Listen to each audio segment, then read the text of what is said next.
में खड़ा है और मेरा भाई भी आपके साथ खड़ा है। मैं इतना विद्वान होकर के मूर्ख हूं कि अपने भाई को भी अपने साथ नहीं खड़ा कर पाया, और आप इतने समझदार बुद्धिमान हो कि अपने भाई को भी अपने साथ रखा और मेरे भाई को भी अपना भाई बना लिया, इसलिए आपकी जीत हो गई है।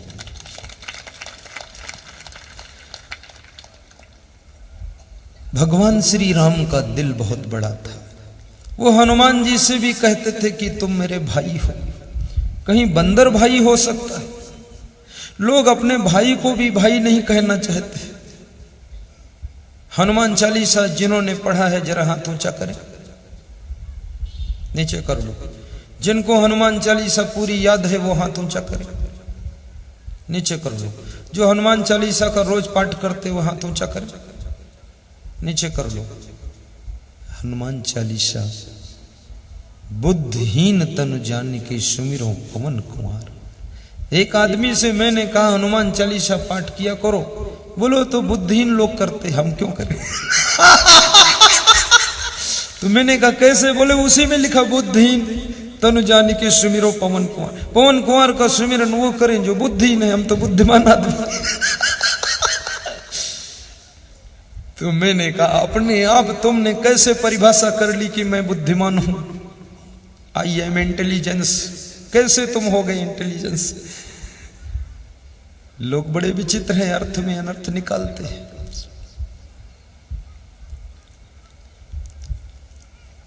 तो भगवान श्री राम ने हनुमान चालीसा में एक चौपाई आई है, आप गाइए। मैं तो यहां के भक्तों को धन्यवाद दूंगा जिन्होंने ये समय निर्धारित किया 1 बजे से 4 बजे। बड़ा प्यारा समय है, ना बल्ब जलाने की जरूरत, और मौसम भी ऐसा अच्छा चुना है। धन्य हो मुकेश अग्रवाल। न गर्मी है न सर्दी है, न चादर ओढ़ने की जरूरत, न ज्यादा पंखा चला, और मच्छर भी नहीं। क्या बात! बहुत अच्छा समय। अक्टूबर। गाओ चौपाई, गा दो। कौन गाएगा? मैं गाऊंगा कि तुम गाओ? हैं? मैं गाऊंगा, तुम मत गाओ। ये सब गाने वाने की जिम्मेदारी मेरी, आपकी नहीं। क्योंकि इसीलिए तो हमको यहां बिठाया गया है, और तुम्ही को गाना होता तो हमें बुलाने की जरूरत क्या थी? ये सब मैं काम करूंगा, ये मेरी ड्यूटी, कर्तव्य। गाइए। श्री गुरु चरण सरोज रज, निज मन मुकुर सुधार। हाँ, आधा तुम गा दो। हाँ, तुम्हारे में कोई मेल ही नहीं। कोई कहा थे वर्णव, कोई कहा थे रघुबर। चलो मैं साथ में गाता हूं। श्री गुरु चरण सरोज रज, निज मन मुकुर सुधार। वर्णो रघुबर बिमल यश, जो दायक फल चार। बुद्धिहीन तनु जानिके, सुमिरो पवन कुमार। बल बुद्धि विद्या देहु मोहि, हरहु कलेश विकार। रघुपति कीन्ही बहुत बड़ाई, तुम मम प्रिय भरतहि सम भाई। क्या बात! भगवान राम हनुमान जी की बहुत बड़ाई कर रहे हैं। बड़ा काम करने वालों की बड़ाई करना चाहिए, ये भगवान राम ने परिभाषित कर दिया है। हनुमान जी की बड़ाई भगवान खुद कर रहे हैं। रघुपति कीन्ही बहुत बड़ाई। और बड़ा काम करने वालों की बड़ाई सुनने के लिए बहुत बड़ा कलेजा होना भी चाहिए। किसी की बड़ाई होने लगती है तो बहुत लोगों के सीने पर सांप लौटने लग जाते हैं कि इसका इतना नाम हो रहा है और मेरा तो कुछ भी नहीं। अरे तेरा क्या हो, तूने कोई काम भी तो नहीं किया है। नाम तो तब होता जब काम होता है। बड़ाई करो, प्रशंसा करो। रघुपति कीन्ही बहुत बड़ाई, तुम मम प्रिय भरत ही संभाई।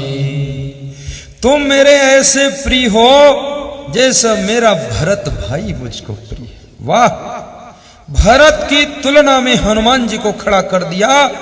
हनुमान का रूप बंदर का रूप है और भरत का रूप सुंदर रूप है, लेकिन भरत के लेवल में हनुमान को खड़ा किया, क्योंकि राम को पता था यहां जंगल में वनवास में भरत काम नहीं आएगा। यहां भरत का रूप लेकर मेरा हनुमान ही पूरा काम करेगा, इसलिए भरत बनाया। थोड़ा जोर से जय बोलो।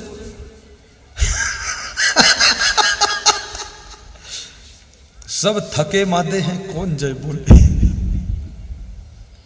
लेकिन इतनी भी जय बहुत है।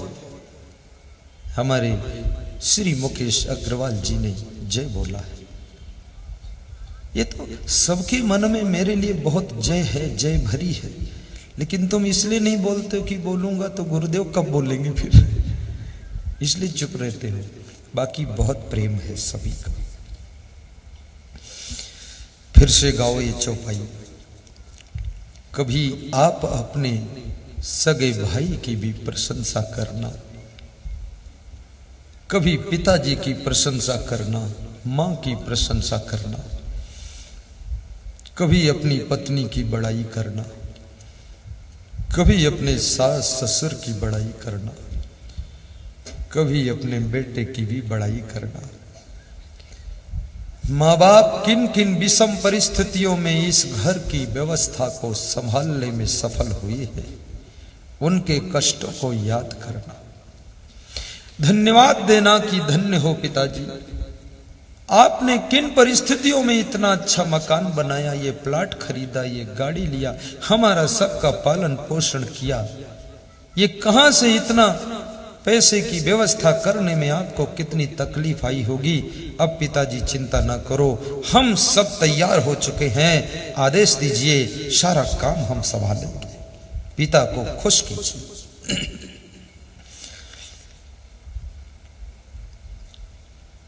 रघुपति कीन्ही बहुत बड़ाई, तुम मम प्रिय भरत ही संभाई। और प्रशंसा ये छोटी मोटी चीज नहीं है। प्रशंसा में बहुत बड़ी शक्ति होती है। आदमी कितना कार्य किया हो, कितना थक गया हो, 24 घंटे दौड़ा हो, 2 शब्द उसको धन्यवाद दे दीजिए, प्रशंसा कीजिए, उसकी थकान उतर जाती है, उसके मुखमंडल पर मुस्कान आ जाती है। याद रखना, अच्छा करने वालों को धन्यवाद जरूर देना चाहिए, जरूर धन्यवाद देना चाहिए। और अपने से छोटों को आशीर्वाद जरूर देना चाहिए। धन्यवाद और आशीर्वाद की परंपरा को बनाए रखिए, ताकि आपके घर में वाद विवाद ना हो। जहां धन्यवाद और आशीर्वाद बना रहता है, वहां वाद विवाद का अंत हो जाता है और प्रेम का संवाद चलता रहता है।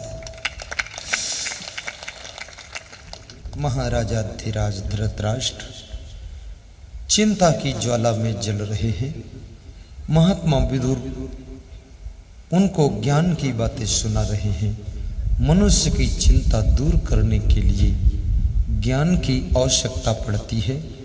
यदि ज्ञान न हो, चिंता निरंतर बढ़ती चली जाती है।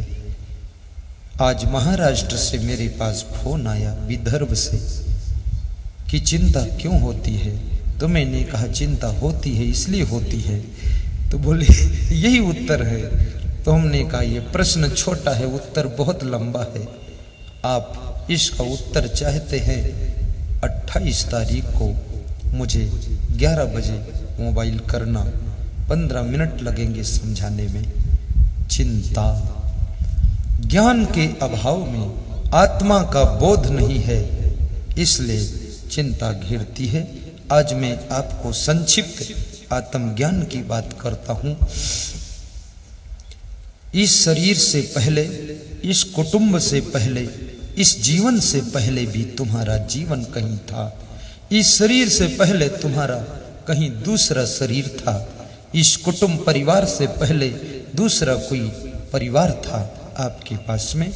और आपका जन्म आगरे से पहले, सिकंदरा से पहले कहीं और था।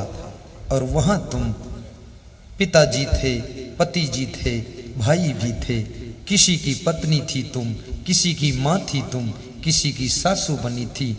और वहां की तुम बड़ी चिंता करते थे। और एक मौत के झटके में आंख बंद हो गई, तुम वहां मर गए। तुम्हारी लाश को वहां तुम्हारे अपनों ने दफन कर दिया। वो आत्मा वहां से निकल पड़ी, कर्म के पंखों को लेकर उड़ी और आकर के अब यहाँ जन्म ले ली है। अब यहाँ तुमने सारा सिस्टम फैलाया है। फिर मोह ममता, फिर हाय हाय, फिर वही बात। और यहाँ से भी एक दिन हमारी आपकी सबकी मृत्यु होगी, आंख बंद होगी, शरीर शांत होगा, संसार छूटेगा, परिवार बदलेगा, स्थान चेंज होगा, कुल कुटुंब परिवर्तन होगा, दूसरी नई जगह जन्म होगा, नए माता पिता मिलेंगे, उनकी गोद में खेलोगे, वहां का कारोबार संभालोगे। याद रखना, ऐसे ऐसे अनंत अनंत शरीर, अनंत अनंत तुमने परिवार प्राप्त किए हैं। और न जाने कितनी बार इस शरीर का नया नया जन्म हुआ है, मरण हुआ है, बीमारी आई है, कुल कुटुंब परिवार मिला, कारोबार मिला है। और जब जब जन्म हुआ तब तब तुम चिंता करते करते अपनी जिंदगी में सुख नहीं पा सके। याद रखना, हंसते हंसते जीना, मुस्कुरा कर जीना, टेंशन बिल्कुल मत करना। और जब तक जीना तब तक अच्छा करना, सबका हित करना, सबका कल्याण करना, सबका भला करना। और एक दिन जब आंख बंद हो जाएगी तो तुम्हारी महायात्रा शुरू हो जाएगी। ये आत्मा तो अमर है, आप इतना टेंशन में क्यों पड़ते हैं? फिर ये जो भी आत्माएं आपसे जुड़ी हुई है, इनका सबका भी किस्मत बहुत बुलंद है। ये कोई अभागे लोग नहीं जुड़े हैं आपसे। आपकी पत्नी भी जो है बहुत किस्मत वाली है। कभी कभी आदमी बड़ी ठोकरें उठाता है और शादी होने के बाद उसका भाग्य पलटता है। वो उसकी वाइफ की किस्मत आकर उसको मदद करती है। और कभी कभी पति पत्नी शादी होने के बाद बड़े धक्के खाते हैं। उनके घर में जब एक कोई बाल गोपाल लाल का जन्म हो जाता है, उसी दिन से घर का नक्शा बदलना शुरू होता है। कोई बालिका राधा रानी जन्म लेती है, उसी दिन से चेंजिंग शुरू होती है।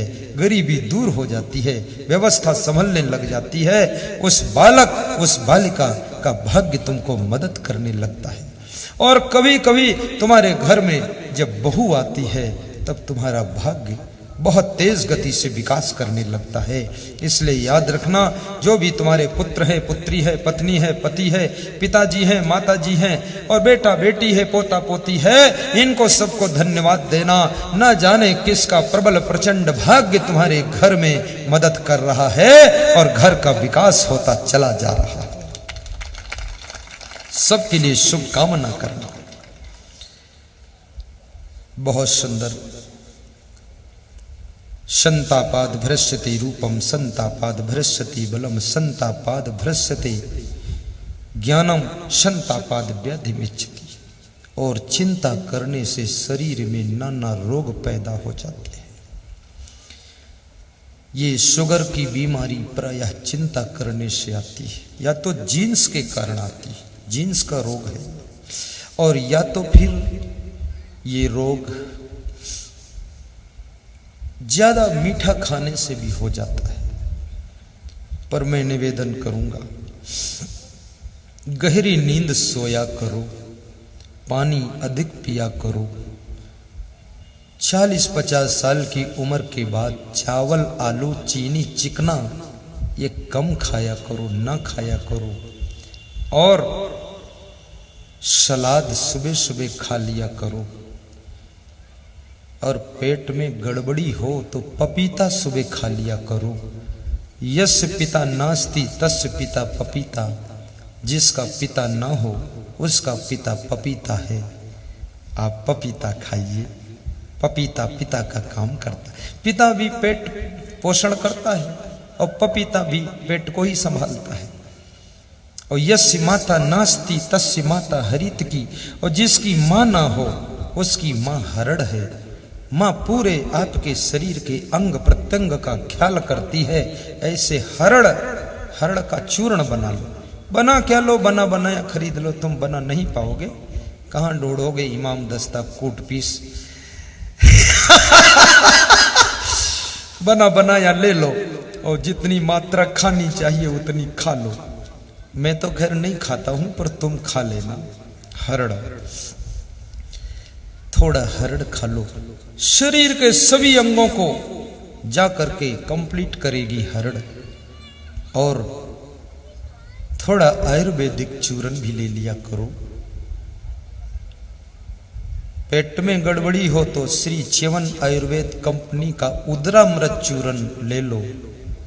2 दिन में ही आपको आधा आराम।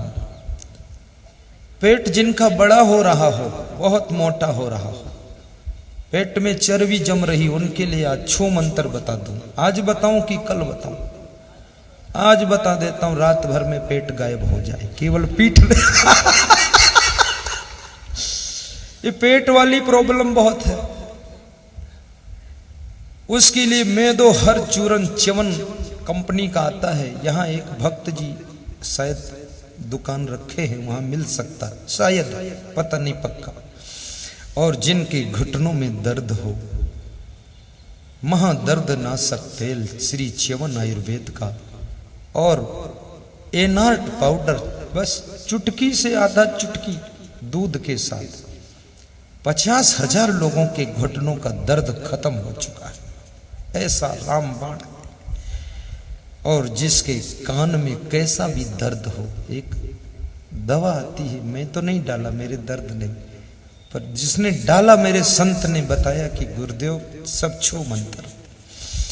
और थोड़ा सवेरे सवेरे 1 गिलास गर्म पानी घूंट घूंट कर पी लिया करो। ऐसा नहीं सट से पी गई, धीरे धीरे घूंट घूंट के चाय जैसे पियो। और सुबह सुबह चाय मत पिया करो, और हो सके तो चाय कभी ना पियो, और ना मन माने तो फिर 2 बार चाय पी लो, क्योंकि चाय ज्यादा खतरनाक भी नहीं, लेकिन ज्यादा पियो तो खतरनाक भी है। और थोड़ा सा दाल बदल बदल कर खाया करो, एक ही दाल रोज नहीं। और दाल के ऊपर का पानी पी लिया करो 1 कटोरी। और हरी सब्जियां भी बदल बदल कर खाया करो। और मौसम में जो फल आते ना, सुबह सुबह फल खाया करो। अमरूद खाओ, बहुत फायदा करेगा। 1 केला खा लिया करो। कच्चे केले की सब्जी बनाकर खाओ, बहुत फायदा करेगा। सब्जी में थोड़ा सरसों के दाने डाल दिया करो। और तो इतना ही कहूंगा कि जब सोया करो, आज तुम्हें सोने का तरीका सिखा देता हूं। सिखा दूं? सीधे लेट जाया करो, हाथ पांव ढीले कर दिया करो, और ऐसा सोचा करो कि मर गया हूं।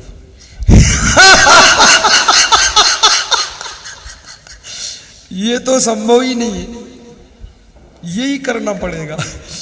मरा नहीं हूं, लेकिन फिर भी सोचो मन में। अभी बताता हूं। फिर बाईं करवट हो जाओ, और बाईं करवट जब हो जाओ, बड़ा सस्ता फार्मूला बता रहा हूं, बड़ी मीठी नींद आएगी आपको। तो बायां पैर थोड़ा सा मोड़ लो, बाईं करवट हो जाओ। हाँ, बायां पैर सीधा कर लो, दाहिना पैर मोड़ के उसके ऊपर रख लो, और 4 सांस लो, 4 गिनकर आराम से। और फिर सीधे हो जाओ, सीधे, फिर सीधे होकर के 4 सांस ले लो। फिर दाईं करवट हो जाओ, तो दाईं करवट हो जाओ तो दायां पैर फैला लो और बायां मोड़ के उसके ऊपर रख लो हल्का सा, और 8 सांस ले लो। आराम से लेना, बहुत तेज नहीं। और फिर सीधे हो जाओ, फिर 4 सांस लो, ढीले रखो हाथ पांव सीधे होकर, और फिर बाईं करवट हो जाओ, और फिर बायां पैर फैला लो, दाहिना पैर मोड़कर उसके ऊपर रख लो और 16 सांस ले लो। अब तुम बेहोश होने लग जाओ, लेकिन आंखें बंद रखना, आंखें मत खोलो। फिर तुम हाथ पांव ढीले कर दो, और फिर चाहे जैसे तुम्हारा शरीर टेढ़ा मेढ़ा सीधा पड़ा रहे, आंखें मूंद लो, आंखें खोलना मत। बड़ी मीठी नींद आपको आ जाएगी। ये आपको सोने का तरीका बताया हूं, सोने का तरीका बहुत मीठी फार्मूला, बिल्कुल प्रैक्टिकली फार्मूला है, और इसको अपना लेना है, इससे बहुत फायदा होगा, बहुत बड़ा